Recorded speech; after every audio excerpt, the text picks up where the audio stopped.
Apostle Dale Luffman reiterated several times in his classes, a text without a context is but an uninformed pretext. My understanding of your exercise, Art, is that each of us are to look within our own experience and try to use that to help the community move into the future. My testimony is focused on unveiling this future.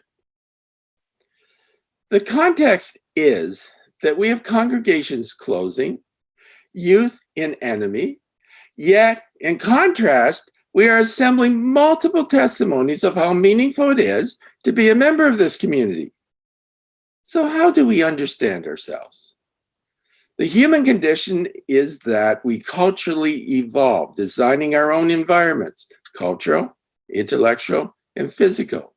Modern humanity is now much more teleological in the sense of truth building, rather than theological in the sense of truth maintenance. Secularism is making religions who look to the past for their identities irrelevant.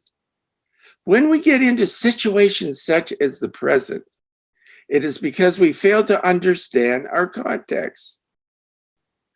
Entrepreneurship is the modern expression of the human spirit. Since the Enlightenment, authoritarianism in all of its manifestations has been declining as a result of the liberal ethos. The independent individual and the corporate enterprise has emerged in its place. Now, with the introduction of Uber and other social media-based ventures, entrepreneurship has become astonishingly energized and globalized. Who would have thought you could order a book in the evening from your home and it would be delivered to your doorstep the next morning along with breakfast, if you so desire? Who would have thought that a small congregation in Toronto, using only their own financial resources, could communicate with thousands around the globe, making community and doing ministry, as Leandro says, with a click? Interesting, but that is not what I celebrate.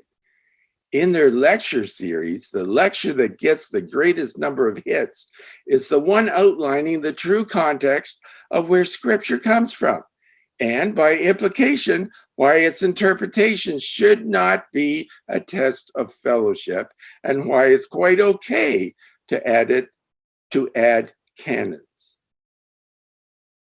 The response to this contest of historical context against fundamentalist pretext indicates the world cries out for a new understanding of Scripture and religious thought. This is what entrepreneurs do. At this point in time, Art, we need to recall that Joe Smith caught the vision at age 15, eloped at 22, published a book at 25, founded a church the same year, and then went on and built a temple at 31, built a city at 34, and died before he was 40. It brings to mind other social entrepreneurs like Jesus and Paul from 2,000 years ago. The concept has meaning. My testimony is that an entrepreneurial spirit resides within our people. It was our youth and young adults who first began to have sacrament communion service over the net, seemingly prematurely. By the time the youth wait for permissions, they are no longer youth. The CEM, by World Church bylaws, is to have a full advisory council, in a very small way, bringing the dialogue of the people into the business affairs of the mission's use of the people's money and assets. This council has never been established. Are the people not ready for it?